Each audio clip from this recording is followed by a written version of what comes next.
تو آخر کار بھارت کا انجام تو یہی ہے. بھارت کا پیٹرن دو ہی ہیں, بر صغیر میں دو ہی صورتیں رہی ہیں. یا تو یہ سارا خطہ ایک ملک بن جاتا ہے, بنگلہ دیش, پاکستان, انڈیا ایک ہی تھا, برما بھی تھا ساتھ, سری لنکا بھی تھا, یا پھر یہ بہت چھوٹی ریاستوں میں بٹتا ہے. ٹھیک, تو اس طرف مودی صاحب لے جا تو رہے ہیں.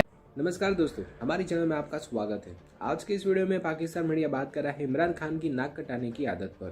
دوستو آپ کو بتا دیں کہ پاکستان کے پردھان منتری عمران خان نے کچھ دنوں پہلے پھر سے ٹویٹ کیا تھا بھارت کے بارے میں کہ بھارت اور پاکستان کو بات چیت کرنی چاہیے, پر بھارت نے اس کا کچھ بھی جواب نہیں دیا. ایسا پہلی بار نہیں ہوا ہے کہ عمران خان نے بھارت کے ساتھ بات چیت کی پیشکش کی ہو اور بھارت نے ٹھکرا دی ہو. بھارت نے منع کیوں کیا اس کی وجہ بھی بہت ہی صاف ہے. بھارت کی ایک دم صاف پالیسی ہے کہ آتنکواد اور بات چیت دونوں ایک ساتھ نہیں چل سکتے, اور آتنکواد پاکستان کی اب فطرت بن چکا ہے. پاکستان ہر بار بات چیت کی پیشکش کرتا ہے اور پھر پیچھے سے وار کرتا ہے. بھارت پاکستان کی نیت کو اب بالکل پہچان چکا ہے اور اسی لیے پاکستان کی کوئی بھی بات چیت کی پیشکش کو ٹھکرا دیتا ہے. بھارت کی یہ پالیسی اب پوری دنیا جانتی ہے. اس کے باوجود عمران خان لگاتار بھارت کو بات چیت کرنے کی اپیل کرتا رہتا ہے. پاکستان میڈیا عمران خان کی اس حرکتوں سے ناخوش ہے. پاکستان میڈیا کو لگتا ہے کہ عمران خان اپنے دیش کی بار بار ناک کٹواتا ہے, کیونکہ پاکستان میڈیا کو بھی یہ بات پتا ہے کہ بھارت کبھی بھی ان کی بات نہیں ماننے والا جب تک پاکستان آتنکواد بند نہیں کرتا. اپنے دیش کے پردھان منتری عمران خان کے بارے میں پاکستان میڈیا اور کیا کیا کہہ رہا ہے وہ دیکھنے کے لیے شروع کرتے اس ویڈیو کا اگلا بھاگ. ہارون صاحب, وزیر اعظم پاکستان عمران خان صاحب خطاب کرتے ہیں کشمیر سے متعلق, تو آج انہوں نے پھر سے دعوت دی ہے, ویلکم کیا ہے کہ نریندر مودی آئے, بات کرے, مل بیٹھ کے مسئلہ کشمیر کو حل کریں گے. فائدہ ہے, مل بیٹھ کے, رشتہ دار ہیں نا, بڑے پڑوسی ہیں, دوست ہیں, بڑے خوشگوار تعلقات ہیں. مجھے تو یہ فکرت سمجھ میں ہی نہیں آیا کہ وہ ایک قدم آگے بڑھیں, ہم دو قدم آگے بڑھیں گے. کیا بڑھیں گے انڈینز, کبھی بڑھیں. ایک دن بھٹو سورن سنگھ مذاکرات جو تھے وہ برسوں ہوتے رہے, کوئی بریک تھا. ان کی ایک طے شدہ پالیسی ہے اور اس میں وہاں اتفاق رائے بھی پایا جاتا ہے. ہماری طرح اس میں مختلف بولیاں نہیں بولتے لوگ. یہ وہ ضرور ہے کہ اختلافات جس انداز سے کشمیر کو ٹیکل کرنے کی کوشش کی اس نے, لداخ اور کشمیر کے اور جموں کے 3 حصے کیے, تو وہ تو اس کی تو ظاہر ہے مخالفت کی گئی, اور وہ اس لیے کی گئی کہ بھئی وہ سمجھتے ہیں اس سے قومی مفاد کو نقصان پہنچے گا. انڈیا کی اپوزیشن سمجھتی ہے اور ٹھیک سمجھتی ہے, مگر وہاں اس طرح کی تقسیم تو نہیں ہے.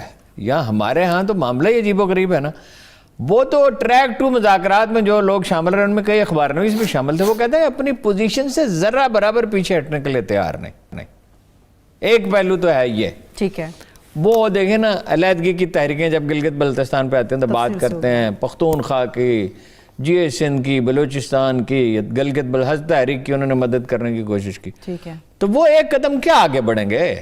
یہ general chief of army staff نے بھی کہا کہ کشمیریوں کے امنگوں کے مطابق مسئلہ حل ہونا چاہیے, لیکن بھائی وہ تو ذرا سی رتی برابر جگہ آپ کو دینے کے لیے تیار ہی نہیں ہے.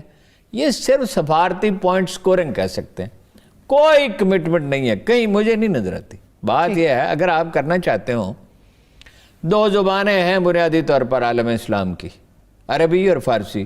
افریقہ کے کئی ملکوں میں, سوڈان میں عربی بولی جاتی, اور کئی ملکوں میں بھی. ایران, افغانستان, سینٹرل ایشیا, یہ سارا فارسی سمجھتا ہے. ازبکستان, تاجکستان, ترکمانستان, یہ سب ملکوں میں فارسی بولی اور یہ لٹریچر کی لینگویج یہی ہے. افغانستان میں کمیونیکیشن کی زبان یہی ہے. حکمت یار کہتا تھا کہ میں پشتو میں بات کرتا ہوں اس لیے کہ میرا تعلق اس علاقے سے ہے اور اکثریت کی زبان ہے, لیکن میں فارسی میں زیادہ کمیونیکیٹ کر سکتا ہوں. جیسے ہمارے ہاں اردو زبان ہے, بھائی بڑی تعداد تو پنجابی بولنے والوں کی ہے, سرائکی بولنے والوں کی ہے, پھر یہ کہ سندھی بولنے والے بھی کم نہیں, اور بڑی قدیم زبان ہے. پشتو کا لٹریچر بھی بڑا رچ ہے, بلوچی کا بھی, بہت ساری مقامی زبانوں کا. تو آخر کار بھارت کا انجام تو یہی ہے. بھارت کا پیٹرن دو ہی ہیں, بر صغیر میں دو ہی صورتیں رہی ہیں. یا تو یہ سارا خطہ ایک ملک بن جاتا ہے, بنگلہ دیش, پاکستان, انڈیا ایک ہی تھا, برما بھی تھا ساتھ, سری لنکا بھی تھا, یا پھر یہ بہت چھوٹی ریاستوں میں بٹتا ہے. ٹھیک, تو اس طرف مودی صاحب لے جا تو رہے ہیں. ٹھیک ہے, لیکن آپ نے جو انڈیا کی بات کی ہارون صاحب, آپ دنیا بھر سے فنکار تو ساتھ دے رہے ہیں کسانوں کا, مگر مزہ خیز بات یہ ہے کہ انڈیا کے اندر جو موجود کچھ فنکار ہیں جو خالص طور پہ ہندوتوا کے اوپر بڑا یقین رکھتے ہیں, وہ کہتے ہیں کہ یہ لوگ دہشت گردوں کو ٹرین کروا رہے ہیں, نہیں بھی رکھتے. وہ دیکھیں نا, جب اربوں روپے لوگ کما رہے ہوں تو پھر وہ اپنے مفادات کے بندے ہوتے ہیں. وہ تو یعنی دلیپ کمار سے لے کے تو اب تک جتنے لوگ ہیں وہ تو اللہ رسول کا نام لینے سے بھی گھبراتے ہیں.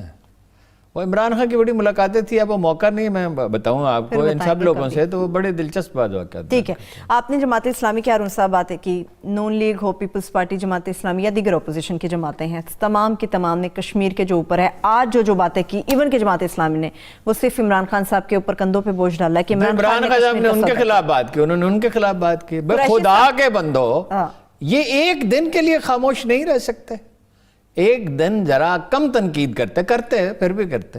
انہوں نے کہا عمران خان نے کشمیر کو بیچ ڈالا, اس نے کہا انہوں نے بیچ ڈالا, تو وہ اپنا کس دھڑلے سے, ویسے جی مبالغہ کرنے میں سخت لفظ استعمال نہیں کرتا, مریم غسانی کوئی کم پیدا ہوگا, محترمہ مریم نواز کا, ان کا دل کشمیریوں کے ساتھ دھڑکتا ہے. وہ تو نام نہیں لیتے تھے انڈیا کا, کلبھوشن کا, اس کا وہ جو بلوچستان سے پکڑا گیا تھا, اس کا کسی کا نام نہیں لیتے تھے, اور کیسے مؤدبانہ وہ ملتے تھے مودی کے ساتھ. وہ تو ساری فلمیں موجود ہیں, وہ تو کہتے ہیں کشمیری ہیں, تو کشمیری ہونے سے کیا ہوتا ہے؟ ایک آدمی, یہ گلگت بلتستان میں آپ نے دیکھ لیا نا, اب لوگ طائب ہو رہے ہیں, کیا بلوچستان کے بعد لوگ شامل نہیں تھے؟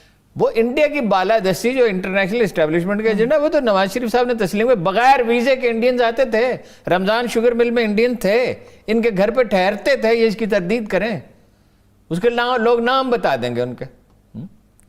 ٹھیک, لیکن قریشی صاحب نے پھر, شاہ محمود قریشی صاحب ہمارے وزیر خارجہ, ان کی بات بھی کرنی چاہیے ارون صاحب, انہوں نے پھر ٹھیک نہیں کہا کہ خود تو 3 حکومتیں کی, آج ہم تانے دے رہے ہیں کہ ہم نے کشمیر کا سودا کر دیا. خود انہوں نے کیا کیا؟ نہیں, کچھ بھی نہیں کیا کسی نے, سوائے جماعت اسلامی کے. کشمیر کو لے کے کیا پاکستان پہ ذمہ داری پوری کر رہا ہے؟ اور دوسرا, کشمیر تحریک آزادی کا مستقبل کیا ہے؟ نہیں, مستقبل تو دیکھیے اللہ کے ہاتھ میں ہے نا, اور خدا تو کوئی قربانی کبھی ضائع نہیں کرتا. تحریک لمبی, الجزائر کی تحریک آزادی بہت لمبی ہو گئی, چیچنیا نے آزادی حاصل کر لی, مگر پھر مطلب محدود آزادی انہیں ملی. ایک حد تک تو آزادی اب بھی ہے. امان اللہ خلدونی ناراض تو وہ ہیں, اور وہ روس میں بھی کبھی جب موقع ملتا ہے تو احتجاج کی مختلف انتہائی شکلیں بھی اختیار کرتے ہیں. الجزائر کی تحریک آزادی طویل عرصے تک جاری رہی تھی, یہ تو اللہ ہی بہتر جانتا کب ہوگا, لیکن بہرحال اس راستے پہ تو مودی نے انڈیا کو, جس میں بہرحال انڈیا کو تقسیم ہونا. تحریک آزادی کا مستقبل بیان کریں, وہ کیا دیکھ رہے ہیں آپ؟ میں تو عرض کیا نا کہ کبھی ایسی تحریکیں جن میں اتنی قربانیاں دی گئی ہوں وہ ناکام نہیں ہوتی. دیکھیے, وہ تو کشمیری تو الگ ہو چکے. یہ تو 90 میں پہلا آرٹیکل میں نے پڑھا تھا, 89 یا 90 میں, ایک انڈین اخبار کا, انڈین اخبار آتے تھے یہاں, وہ جو کیا سمجھوتا ایکسپریس سے انڈین اخبار اور میگزین آتے تھے, پیراڈائز لاسٹ. گلگت بلتستان کے حوالے سے ارون صاحب بات کرتے ہیں, بھارت مسلسل وہاں پر اپنا نیٹ ورک بڑھا رہا تھا. اب جب مقامی لوگ وہاں پہ کنفیشنز کر رہے ہیں, اس کے بعد حکومت کا رد عمل اور اقدامات کیا ہونے چاہیے آپ کی نظر میں؟ دیکھیے, وہ جو پاکستان میں علیحدگی کی تحریکیں تھیں جن میں ہر ایک پہ بڑی انویسٹمنٹ کی انڈیا نے, وہ کمزور پڑ گئی ہیں. آپ دیکھ رہے ہیں کہ میڈیا میں جو یہاں جو لوگ تھے, نام لینے کی ضرورت نہیں, فوراً لوگوں کے ذہن میں سب کے چہرے آ جاتے ہیں, جو بھارت نواز اخبار نویس تھے, سو کالڈ دانشور تھے, جو دراصل اس خطے میں امریکی ایجنڈے کے تحت بھارت کی بالادستی چاہتے تھے. ایک محترمہ تو اس دنیا سے چلی گئی, ان کو تو بالکل ہی نہیں نام لینا چاہیے, باقیوں کا بھی نام لینے کی ضرورت نہیں. کمزور پڑ گئے.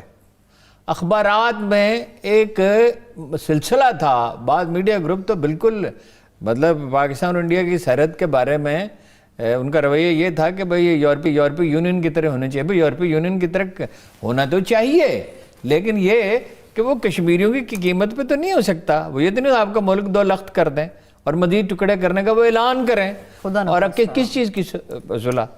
وہ علیحدگی کی تحریکیں کمزور ہو رہی ہیں. اس میں ایک تو بھارت کے اندرونی مسائل سنگین ہیں, اس پہ ہم بارہا بات کر چکے ہیں, آج بھی بات کی.